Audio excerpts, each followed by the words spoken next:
Salut tout le monde, bienvenue sur la chaîne. Première vidéo YouTube, un peu de pression, un peu de stress. Moi c'est Victor, je suis trader, pas encore rentable, donc spécialisé sur euro-dollar. Je me suis lancé sur les réseaux là il y a quelques semaines pour faire des vidéos de manière quotidienne, etc. Donc là mon objectif est simple, c'est devenir rentable dans un premier temps et surtout tout documenter, tout le process de manière la plus transparente possible. Donc j'espère que cette série de vidéos va vous plaire. Sur YouTube, ce sera sûrement une vidéo par semaine quand il y a des choses intéressantes. Et là, cette semaine, il y a beaucoup de choses à dire. Donc c'est vraiment, vraiment cool. Sur Insta, en ce moment, je poste pratiquement tous les jours quand il y a des choses intéressantes à dire. Donc ça va être des petites vidéos de 30 secondes avec pas mal d'infos, que ce soit sur l'analyse fondamentale, les trades que je prends, que je ne prends pas, mon biais aussi pour la semaine. C'est surtout sur euro-dollar. Et donc chaque semaine, je vais vous faire un récap complet. Ça va être mes trades, mes erreurs, mon analyse et surtout l'état actuel du fondamental, des tensions macroéconomiques, surtout en ce moment avec la guerre au Moyen-Orient. D'ailleurs, j'ai un petit post récapitulatif si vous voulez aller voir sur Insta qui va expliquer un peu pourquoi je fais tout ça. Donc si ça en intéresse plus d'un, je vous invite à me rejoindre sur Insta. Cette semaine, donc ça c'est mon journal de trading avec toutes les datas que j'ai. Cette semaine, je n'ai pris aucun trade, zéro trade. Ça va faire depuis le 24 mars que j'en ai pris aucun. Mais j'ai quand même eu des beaux setups. Il y en a deux. Il y en a un que je n'ai pas pris. Donc zéro trade exécuté. J'ai eu deux setups à plus selon mes configurations, selon mon backtest, selon mon plan. Il y a eu énormément, d'ailleurs ça fait quelques semaines que en ce moment c'est assez compliqué avec toutes les tweets de Trump, donc c'est un peu compliqué pour tous les traders. Mais en tout cas, cette semaine a été vraiment très intéressante et je pense que faire une vidéo sur cette semaine, ça peut vous intéresser. Alors, on va passer sur les charts. Passons sur les charts. Hop, hop, hop. Donc déjà, mon biais sur euro-dollar, quand on était ici, donc là, quand on voyait les lignes, entre chaque ligne, ça équivaut à un jour. Donc lundi, mardi, mercredi, jeudi, vendredi. Ça me permet de voir où on en est dans la semaine et voir aussi les prises de liquidité ou pas. D'un point de vue HTF, entre le dollar et l'euro, on peut voir une petite SMT juste là. Le dollar vient sweep le dernier high, alors que sur EU, on le fait pas.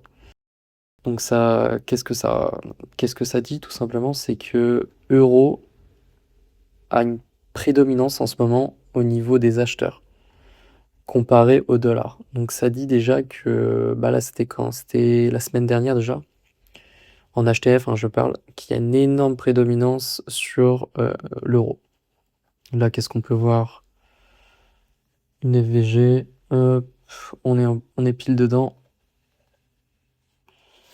Là, ces analyses, je les fais les week-ends hein, pour savoir vers quel biais j'aurai potentiellement la semaine prochaine, la semaine qui arrive. Donc on est dedans, on réagit lundi, hein. Les lundis, je ne traite pas. Je vois ce que le marché fait, comment réagit à toutes les news qu'il y a eu le week-end. Donc lundi, on peut voir qu'il y a eu un CISD validé. Donc un changement de délivraison du prix. Donc ça peut ressembler aussi à un BOS juste ici si vous le souhaitez. Et moi j'utilise uniquement le CISD. Hop, ici, on a encore une FVG 4 heures.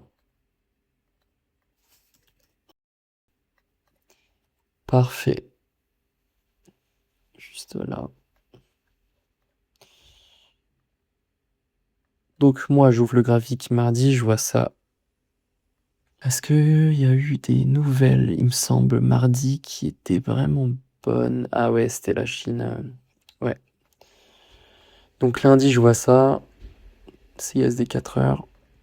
CSD 1 heure. Donc pour l'instant, je reste acheteur haussier. Donc je vois ça. Je zoome, M15. Hop, juste ici, une autre SMT.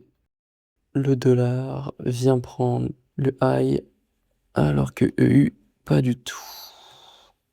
Hop, parfait. Là, ce que je vois quand je zoome, c'est qu'après avoir validé le CISD 1 heure, il y a quoi? Le CISD M15. Donc normalement, j'aurais dû prendre ici. Au retest de la FVG, au retest du CISD pour viser le PDH. Juste ici, avec un BE juste là. Donc ça aurait été un très beau trade qui aurait été aidé par une annonce économique. Donc c'était ici. Hop, c'était ici. Donc tout simplement que la Chine ajoute de l'or à ses réserves. Alors qu'est-ce que ça annonce? C'est tout simplement que la Chine a envie d'avoir de moins de dépendance au dollar. Et donc le marché, qu'est-ce qu'il anticipe? Il anticipe une dédollarisation, hein, tout simplement. Juste ici, tu vois, le dollar a bien chuté et l'euro est surboosté grâce à ça. Donc ça, c'est un setup que j'ai pas pris parce que moi, qu'est-ce que j'attendais? Moi, j'étais pas concentré ici, hein. J'étais pas là. J'étais pas sur qu'est-ce que je faisais. Bah, je pense que j'avais pas bien analysé tout ça, tout ce que je vous raconte. Et moi, ce que j'attendais, c'est pour pas FOMO, pas rentrer n'importe où, n'importe comment, c'est on vienne faire valider le CISD, retester ce CISD pour ensuite chercher le PDH. Ce qu'on n'a pas fait à cause de l'annonce que je viens juste de vous lire. Donc setup, bah ça pour moi c'est un setup à plus, avec toute l'analyse technique HTF qui était dans mon sens, la SMT divergence avec le dollar, et tous les CISD validés. Donc tant pis, hein, c'est comme ça. Qu'est-ce qui s'est passé ensuite mercredi? Je pense que tout le monde l'a suivi.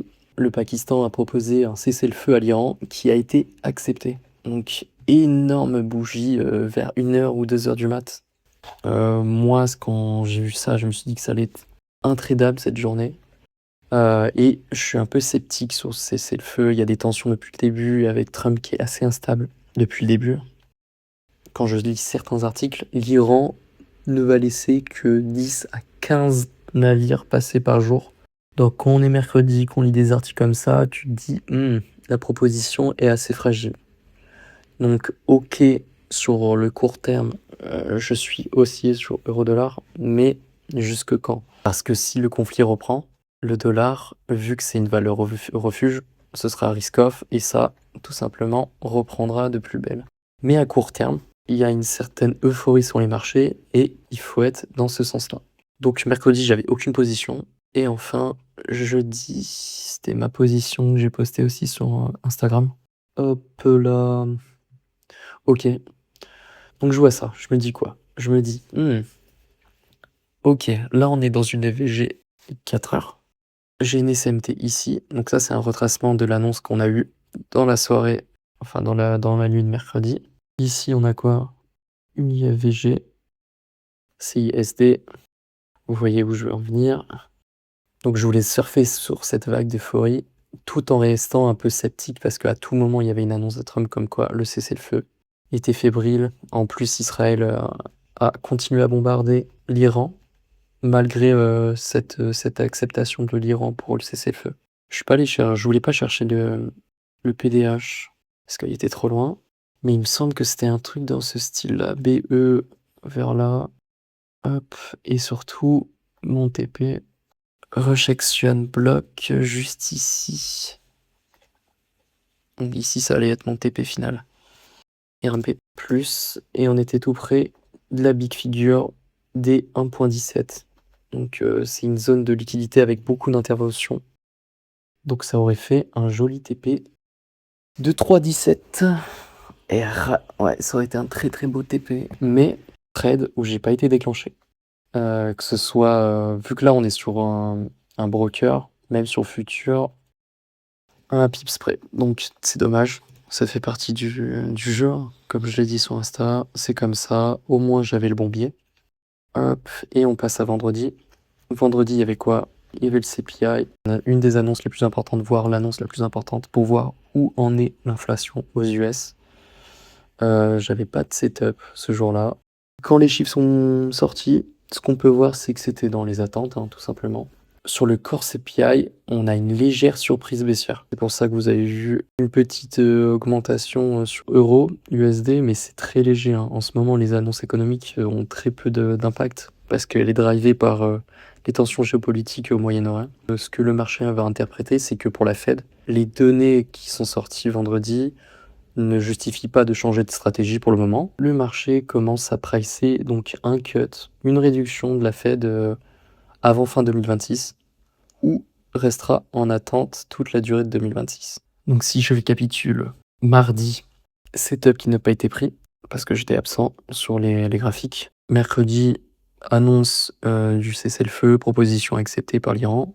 Jeudi, il y a eu un trade possible mais j'ai pas été déclenché. Et vendredi, j'ai pas voulu trader avec le CPI.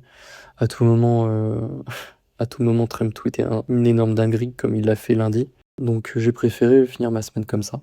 Donc sur mon Notion, j'ai mis mon trade dans la section Miss Setup.